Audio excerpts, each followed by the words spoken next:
2024. How did y'all do with your beaten games last year? I did all right. I did my 14 console challenge again, which I've got another one going for this year. I'll put a link down in the description if anyone wants to see what it looks like. But I just have console, game, type of game, the date I finished it, would I play it again, would I beat it again, and there's any notes. And then I have another space for alternates because I swap games in and out. If I'm not enjoying a game, I want to have something on hand so that I can just switch over and play that one. Maybe go back to the other one another time, or just be good with it. And I beat Revenge of Shinobi. Action game. I beat it February 12th. Would I play it again? Yes. Would I beat it again? I used save states to get through it the first time. So I really need to learn the game better, and especially some of the boss fights. But I wanted to see Spider-Man, was it Godzilla? I think there was a couple other. I think there was Terminator also. Some of the boss fights in the version I played. And I wanted to see those for Sega Dudes podcast, so we could get some footage of those. Moving on, on the Wii, I beat Super Mario Galaxy 2. I'd play it again. I don't know if I'd beat it again. It's another one, but because it felt like more of the same from Super Mario Galaxy, but you had Yoshi, and you could get the peppers. There wasn't really a lot different, so it was enjoyable. But I don't know if it's enjoyable enough to go back through and play it again. And I didn't try to get every single star. Next, on the Xbox 360, I beat an arcade game called Crimson Alliance. I'd play it again, and I would probably try to beat it again with a couple of the other characters. I mostly use the melee fighter. It's a fun game. I'd really like to see what co-op would be like with that one. It seems like it would be a lot of fun to run around and hack and slash. Kind of a Diablo-esque style game. On the Xbox One, I beat Vampire Survivors. It's a horde survival game. I beat it January 15th. And I'm still playing it and still beating it with other characters and stuff. I beat it with several characters. I haven't gotten 100% on it, but I ended up picking it up on the Switch digitally when it was on sale, so I'm playing on that as well as still on the Xbox. On the Master System, I beat Aerial Assault. That's a shooter. I beat it May 29th. I would play it again. I don't know if I'd try to beat it again. It's like a shooter. I use save states on that one. Get the starter level, save state, work through it, save state at the end. Definitely would need a lot more practice on it to play through it without using save states. But on the NES, I beat Contra. If I have to tell you about Contra, then wow. I mean, I'm not a big NES guy, but even I know what Contra was. I'd definitely play it again, and I might try to beat it again. Try to figure out how to get through it. I use save states on that one as well, but I went through levels 1 through 4, save stated, and then learned the last 4 levels. I didn't want to have to keep going through 1 through 4 every time. I was running out of months pretty quickly. On the Game Boy, I beat Wave Race. I finished 50 and 100cc, and I was good. I didn't care about doing 150, so that one can just. I kind of want to keep that one for the Wave Race collection. I mean, there's only 3 games, but I don't know how much I'd actually play it again. Legendary Axe on the TurboGrafx 16. I beat that at the beginning of December. I'd play it again. I probably wouldn't beat it again. That last level is crazy, and until you figure out the pattern for the last boss, which, I mean, most boss fights are like that. It takes some time. On the Wii U, I beat... Okay, so Legendary Axe I beat the beginning of December. The rest of these games I beat in December. I really had to push at the end of the month, or at the end of the year, last month, to get these. But Wii U, Captain Toad, Treasure Tracker, I'd play it again. I don't know if I'd go through and start over and play it. I could go back and get some more of the diamonds. It was an interesting puzzle game, and I had fun with it. GBA, I played He-Man Master of the Universe. I think that's Power Grayskull. For the type, I put garbage. If that tells you anything. I don't plan on playing again. I don't plan on beating it again, obviously, and I'm probably going to try and sell it. And I actually took it to the convention a couple weeks ago to try and sell it. There's just bad hit detection. There's a lot of bad jump deaths. Last boss took some getting used to on what to do with the final boss. And there were some shooter levels though. It was not exact. It was kind of like 3/4 overhead, and you're just running in a straight line, and you just shoot and move back and forth, left and right. Not a lot to it. Those were the most fun levels, but yeah, don't think I would probably play through it again. The GameCube, I played Smashing Drive. A lot of fun. It's an arcade racer. Interesting power-ups. You get ones that have like a snowplow on the front, so you just knock cars out of the way. There's one that gives you a big wheel, so you can roll over stuff easier. You definitely need to learn the paths on this one, and to get through it a little bit quicker. There are some co-op modes. I need to see if I can get Prin to play, and we can check those out. But I'd play through it again. I think I'd beat it again. I know I didn't experience everything the game has to offer because of the branching paths. I was just trying to get to the end, so I didn't get to see everything there was, but it was a fun crash racer. Like I said, learn the routes and the shortcuts, and you'll be able to beat it. It's not a long game. I beat it probably in an hour, maybe 2. Then I beat Cosmic Carnage on the 32X. That's a fighter. It's an interesting game. I really like what they were trying to do with it. I think it needed a little bit more time in the oven. It needed to bake a little bit longer.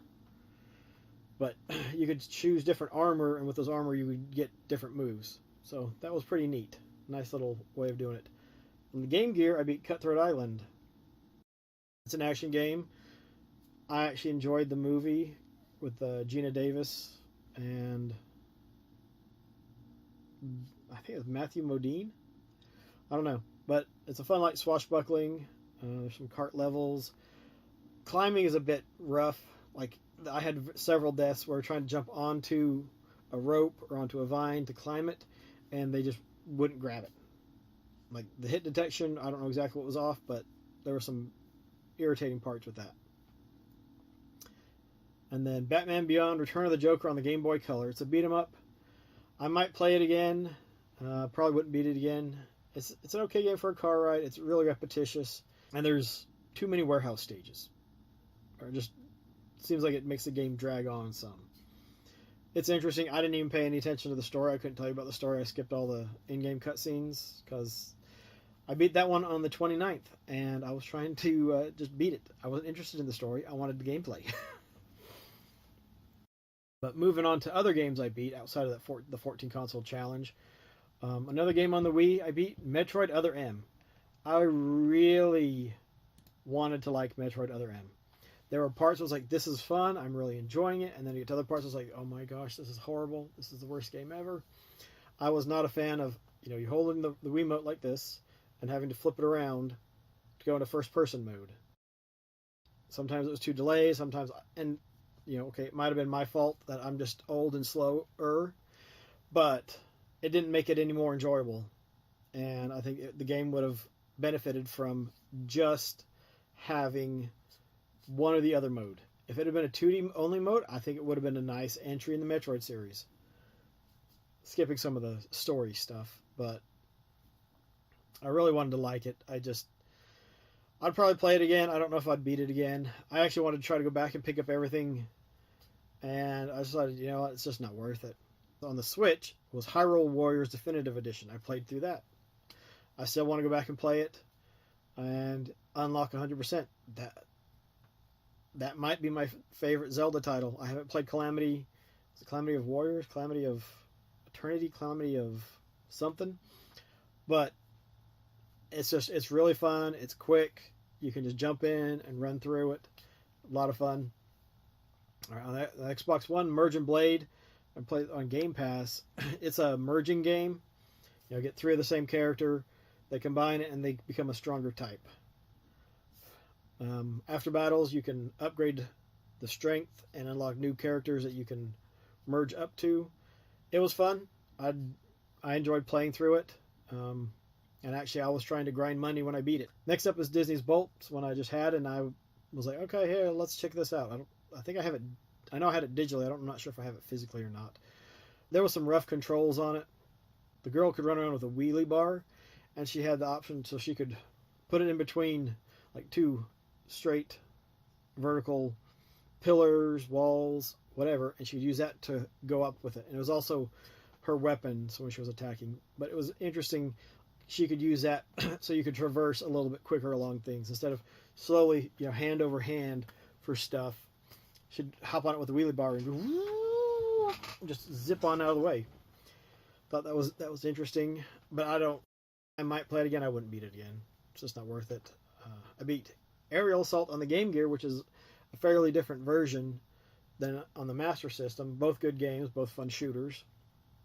I'd play it again. I don't know if I'd beat it again, but I had Aerial Assault as a kid when I got my game, or shortly after getting my Game Gear, and I never had made it to the end before. And after I beat it on the Master System, I was like, all right, now's the time for the Game Gear. Same thing, save states.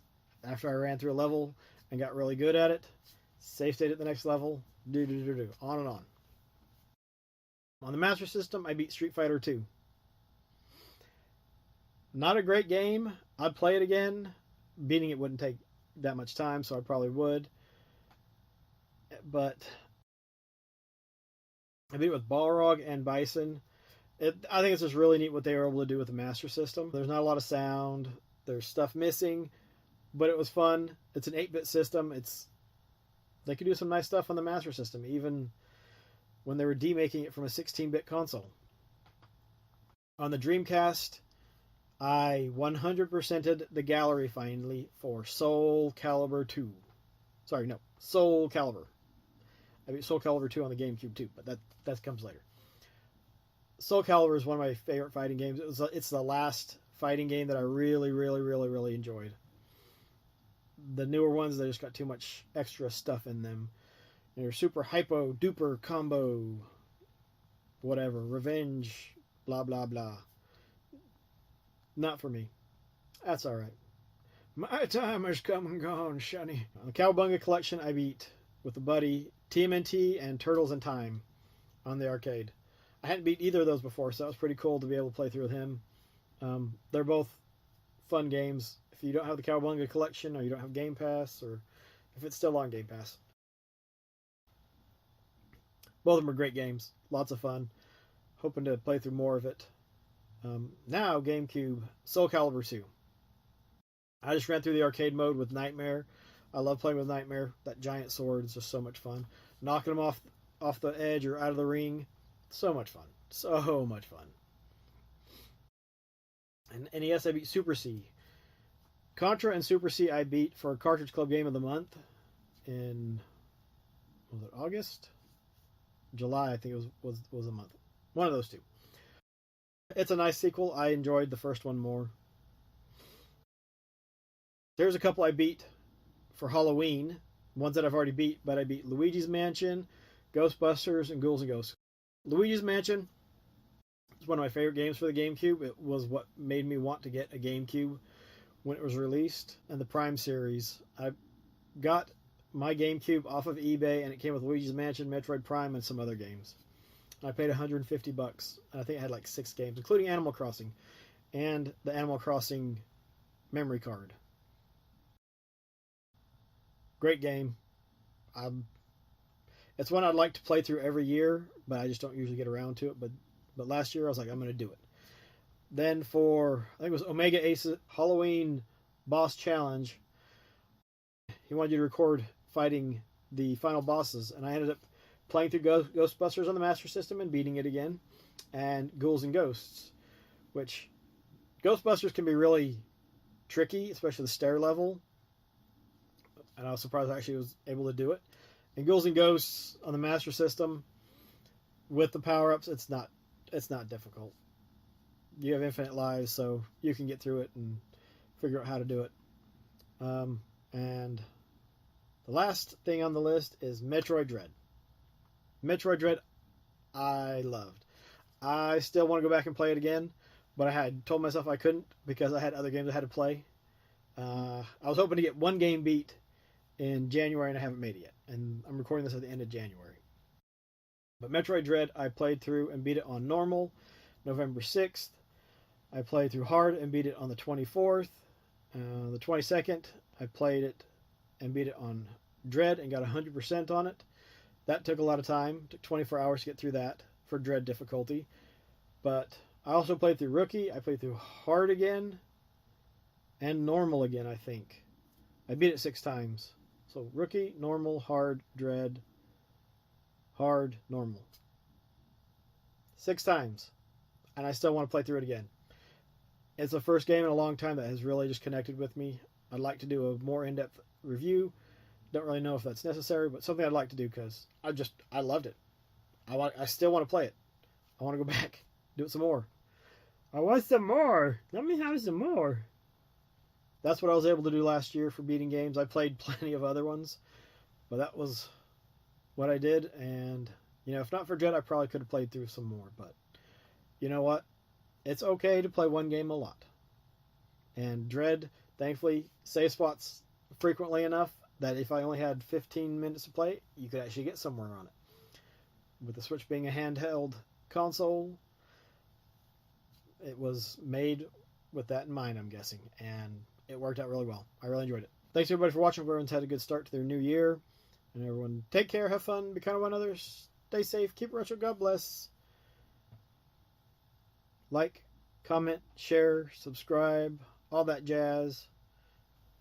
And have a good one. Bye bye.